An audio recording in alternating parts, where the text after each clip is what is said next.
نعم اجلس اجلس.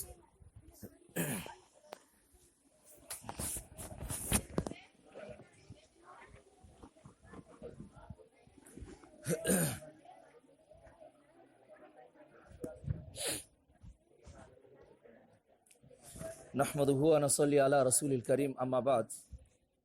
اعوذ بالله من الشيطان الرجيم من حمزه ونفخه ونفثه. بسم الله الرحمن الرحيم.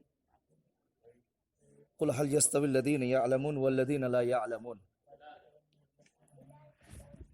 عزیز طلبہ، اساتذہ کرام اور معلمات،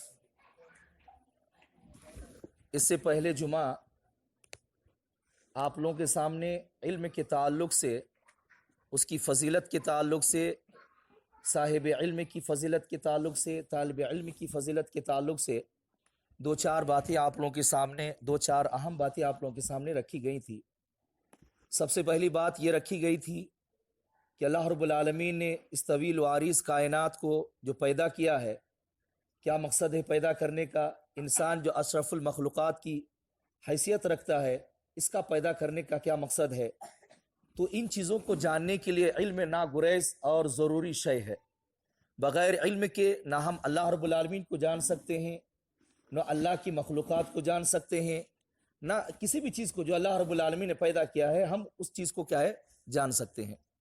اسی طریقے سے ہم نے یہ بات سنی تھی کہ اللہ رب العالمین نے جو سب سے پہلا فریضہ انسانیت کے لیے غار حرا کی پہاڑیوں سے ٹکرانے والا جو سب سے پہلا حکم انسانیت کے لیے اللہ رب العالمین نازل کیا تھا، وہ علم کے تعلق سے تھا. حضرت جبرائیل امین اقرأ بسم ربک الذی خلق، یہ آیت کریمہ لے کر کے اللہ کے نبی صلی اللہ علیہ وسلم کے پاس آئے تھے.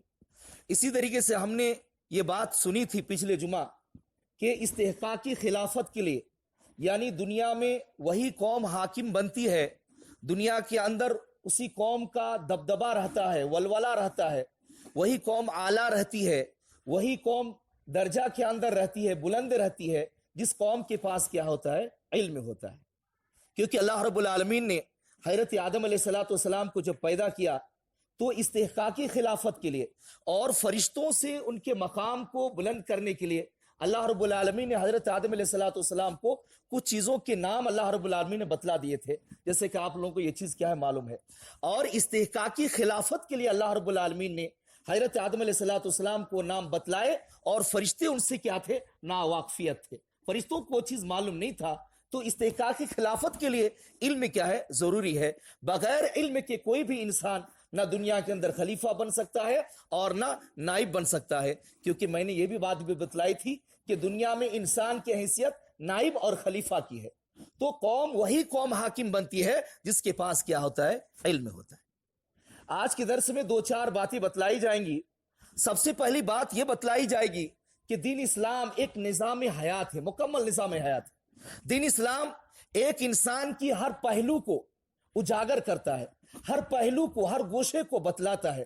بچپن کے زمانے میں ہے تو دین اسلام اس کو الگ حکم دیتا ہے، جوانی پر پہنچتا ہے تو دین اسلام اس کو الگ حکم دیتا ہے، جب وہی انسان بڑھاپے میں پہنچتا ہے تو دین اسلام ایک الگ حکم دیتا ہے. تو بچپن کا زمانہ ہو یا جوانی کا زمانہ ہو یا تو بڑھاپے کا زمانہ ہو، ہر زندگی کے ہر گوشے کو محیط کرتا ہے، ہر گوشے کو گھیرتا ہے، اور دین اسلام ہر گوشے کے اندر رہنمائی عطا فرماتا ہے کہ ہم کو کس طریقے سے بچپن میں زندگی گزارنا ہے، جوانی میں زندگی گزارنا ہے، اور بڑھاپے میں ہماری زندگی کس طریقے سے گزرنی ہے. تو دین اسلام ایک مکمل نظام حیات ہے، اور جس کا مصدر اول قرآن مجید ہے. قرآن مجید نے اس چیز کو اجاگر کیا ہے. تو اسی لیے قرآن مجید کو اس وجہ سے نازل کیا گیا ہے تاکہ حق اور باطل کو ہم سمجھیں، صحیح اور غلط کو ہم سمجھیں. قرآن مجید اس وجہ سے نازل ہوا ہے، حلال و حرام کے ہم کیا کریں؟ تمیز کریں، اور زندگی گزارنے کا ہمارے اندر کیا ہو؟ شعور پیدا ہو. تو اسی لیے قرآن کو سمجھنا، ان کی تعلیم کو لینا، ان کے بارے میں غور فکر کرنا، تدبر کرنا ایک انسان کے اندر کیا ہوتا ہے؟ لازم اور ضروری ہو جاتا ہے. اور یہی وجہ ہے کہ دین اسلام نے قرآن کے اندر ارشاد فرمایا کہ جس کے پاس ایمان ہے اور جس کے پاس علم ہے، اللہ رب العالمین اس کے درجات کو کیا کرتا ہے؟ بلند کرتا ہے. اور جس کے پاس ایمان ہے، علم ہے، جس کے پاس ایمان ہے، علم نہیں ہے، دونوں برابر نہیں ہو سکتے. جیسے کہ میں نے آیت کریمہ آپ لوگوں کے سامنے پڑھی، قل هل يستوي الذين يعلمون والذين لا يعلمون. کیا اے نبی تم کہہ دو، کیا جاننے والے اور نہ جاننے والے دونوں برابر ہو سکتے ہیں؟ دونوں برابر ہو سکتے ہیں؟ جاننے والا آسمان ہے اور بغیر جاننے والا کیا ہے؟ زمین ہے. اتنا درمیان کیا ہے فرق ہے. ایک آدمی اگر اللہ کے بارے میں جاننے والا ہے, دین اسلام کے بارے میں جاننے والا ہے, تو جاننے والا آسمان ہے اور بغیر جاننے والا کیا ہے؟ وہ زمین ہے. اتنا دونوں کے درمیان کیا ہے فرق ہے. اور ایک چیز ہے, قرآن نے یہ بھی بتلایا کہ دنیا میں سب سے زیادہ اللہ سے کون ڈرتے ہیں؟ اللہ سے سب سے زیادہ کون ڈرتے ہیں دنیا میں؟ بتلائیے. اللہ رب العالمین نے قرآن کے اندر ارشاد فرمایا انما یخشی اللہ من عبادہ العلماء, کہ اللہ رب العالمین سے ڈرنے والے سب سے زیادہ وہ آدمی ہے جس کے پاس اللہ کے بارے میں علم ہے. اللہ رب العالمین کے بارے میں اگر علم ہوگا اس انسان کو کہ اللہ مرنے کے بعد ہم کو عذاب دے گا, جہنم کے اندر داخل کرے گا, اللہ کے اندر رحم نہیں رہے گا انسان کے لیے مرنے کے بعد, کیا ہے جب اگر وہ گناہگار ہوگا, شرک کرنے والا ہوگا, بدعتی ہوگا, کفر کی حالت میں مرا ہوگا, ارتداد میں مرا ہوگا, نفاق میں مرا ہوگا, تو اللہ رب العالمین وہاں پر کیا کرے گا؟ ایک انسان کے اندر کیا کرے گا؟ وہ رحم کا مادہ اللہ رب العالمین کے اندر پیدا نہیں ہوگا کہ شرک کی حالت میں ہو اور اس کے اوپر رحم کرے اور اس کو کیا کر دے, چھوڑ دے. ایسا نہیں ہوگا قیامت کے دن. تو جس آدمی کے بارے میں اللہ کے بارے میں زیادہ جانکاری ہوگی, اللہ کی جبروت کے بارے میں, اللہ کی قہاریت کے بارے میں, اللہ رب العالمین کے غضب کے بارے میں, تو پھر وہ انسان پہلو تہی نہیں کر سکتا ہے, وہ انسان اللہ سے دور نہیں جا سکتا ہے. آج ہمارے پاس علم نہیں ہے, اس وجہ سے کیا کرتے ہیں, ہم اللہ سے نہیں ڈرتے. ہمارے پاس اللہ کے بارے میں جانکاری نہیں ہے, اس وجہ سے ہم کیا ہے, اللہ سے خوف نہیں کھاتے. کیونکہ اللہ رب العالمین قرآن کے ارشاد فرما رہا ہے وَلَقَدْ خَلَقْنَا الْإِنسَانَ وَنَعْلَمُ مَا تُوَسْوِسُ بِهِ نَفْسُهُ وَنَحْنُ أَقْرَبُ إِلَيْهِ مِنْ حَبْلِ الْوَرِيدِ, کہ انسان کے اندر جو سینے کے اندر دھڑکن ہوتی ہے, اللہ رب العالمین اس کے دھڑکن کو بھی جانتا ہے. ہمارے اندر جو خیالات آتے ہیں, اللہ رب العالمین اس خیالات سے بھی کیا ہے, واقفیت ہے, اللہ رب العالمین کے علم میں ہے. اور اللہ رب العالمین ہمارے شہ رگ سے بھی زیادہ قریب ہے. تو اگر کسی آدمی کو اس آیت کریمہ کے بارے میں جانکاری ہو تو کیا وہ گناہ کر سکتا ہے؟ کہ اللہ رب العالمین ہمارے قریب ہے, ہمارے باتوں کو سن رہا ہے, ہمارے دھڑکن کو بھی جان رہا ہے.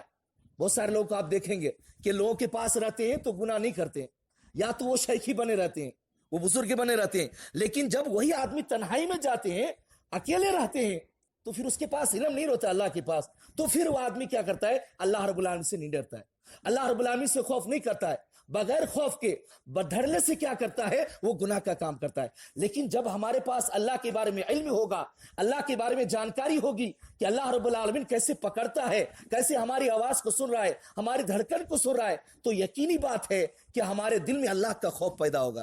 یہی وجہ کہ اللہ رب العالمین نے فرمایا انما یخشی اللہ من عبادہ العلماء. اللہ فرما رہا ہے کہ اللہ رب العالمین سے وہی بندے زیادہ ڈرتے ہیں جو اللہ کے بارے میں جن کے پاس زیادہ جانکاری ہو. جو عالم بندے ہیں وہ اللہ رب العالمین سے زیادہ ڈرتے ہیں.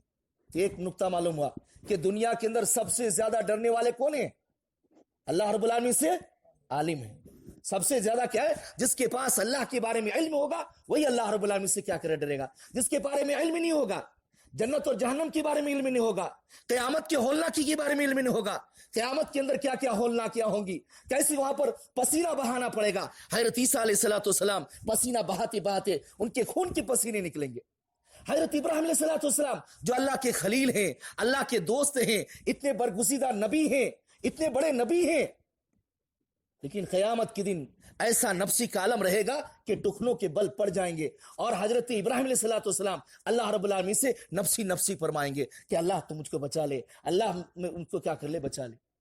تو اللہ کے بارے میں جانکاری رہے گی تو ہمارے پاس خوف آئے گا.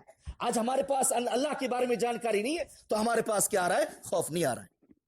تو یہ ایک نقطہ معلوم ہے آج کے درس میں کہ اللہ سے وہی بنتے زیادہ ڈرتے ہیں جس کے پاس اللہ کے بارے میں زیادہ جانکاری ہو. دوسری چیز کہ جس آدمی کے پاس علم ہوتا ہے, اللہ کے نبی صلی اللہ علیہ وسلم نے, دین اسلام نے, اللہ رب العالمین اس کو وارث انبیاء قرار دیا ہے. انبیاء کرام کے وارث وہی لوگ ہیں, وارث ہوتے ہیں کہ کوئی آدمی مر جائے تو اس کا بیٹا اس کا وارث ہوتا ہے. کوئی آدمی اگر مر جا رہا ہے تو اس کے بیٹے, اس کی بیٹیاں, اس کی بیوی, اس کے کیا ہوتے ہیں, وارث. وارث اس کو کہتے ہیں دین اسلام کے اندر. تو انبیاء کرام جو دنیا میں سب سے بہترین جماعت ہے, سب سے بہترین جماعت کس کی تھی دنیا کے اندر؟ سب سے بہترین لوگ کون تھے؟ انبیاء کرام, نبی. سب سے بہترین کیا ہے, نبی ہیں, ان کے وارث اللہ رب العالمین نے ایسے لوگوں کو قرار دیا ہے جس کے پاس علم ہے. جس کے پاس کیا ہے؟ اللہ رب العالمین کی جانکاری ہے، جس کے پاس اللہ رب العالمین کے بارے میں معرفت ہے۔ تو اس لیے زندگی میں خاص کر کے یہ بچپنا جو ہمارے پاس ابھی موجود ہے، جو آپ لوگوں کے پاس موجود ہے، یہ ایک علم کا کیا ہوتا ہے؟ راستہ ہوتا ہے۔ یہ علم کا کیا ہوتا ہے؟ ایک راستہ ہوتا ہے۔ اللہ کے نبی صلی اللہ علیہ وسلم نے حدیثوں میں علم کی بے شمار فضیلتیں بیان کر کے، طالب علم کی بے شمار فضیلتیں بیان کر کے بتلائی ہیں کہ جو آدمی علم کے راستے میں چلتا ہے، فرشتے اس کے لیے پر بچھا دیتے ہیں، جنت کا راستہ اللہ رب العالمین آسان کر دیتا ہے۔ تو یہ بچپنا ہمارے پاس جو ہے وہ علم حاصل کرنے کا ہے۔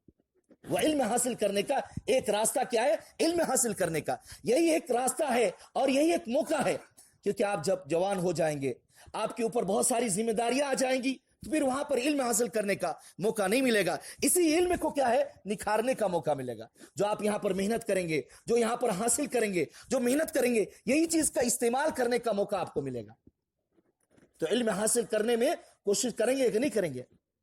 انشاءاللہ عزیز بولیے، انشاءاللہ عزیز کیا کریں گے؟ کوشش کریں گے۔ ہر علم میں، چاہے کوئی بھی علم ہو، چاہے کوئی بھی شرعی علم ہو، دینی علم ہو، لدنی علم ہو، طریقتی علم ہو، کوئی بھی علم کیوں نہ ہو، جو الگ الگ علم کے یہ ہیں، یعنی ہر اعتبار سے کیا ہے؟ علم حاصل کرنے کی ہم کیا کریں گے؟ کوشش کریں گے، محنت کریں گے، قد و کاوش کریں گے۔ یہی وقت ہے محنت کرنے کا۔ ابھی محنت کریں گے تو اس کا پھل آپ کو ملے گا بعد میں، جوانی میں اس کا پھل ملے گا، بڑے ہونے کے بعد کیا ہے؟ اس کا آپ کو کیا ملے گا؟ پھل ملے گا۔ تو اللہ رب العالمین ہم تمام مسلمانوں کو ان تمام باتوں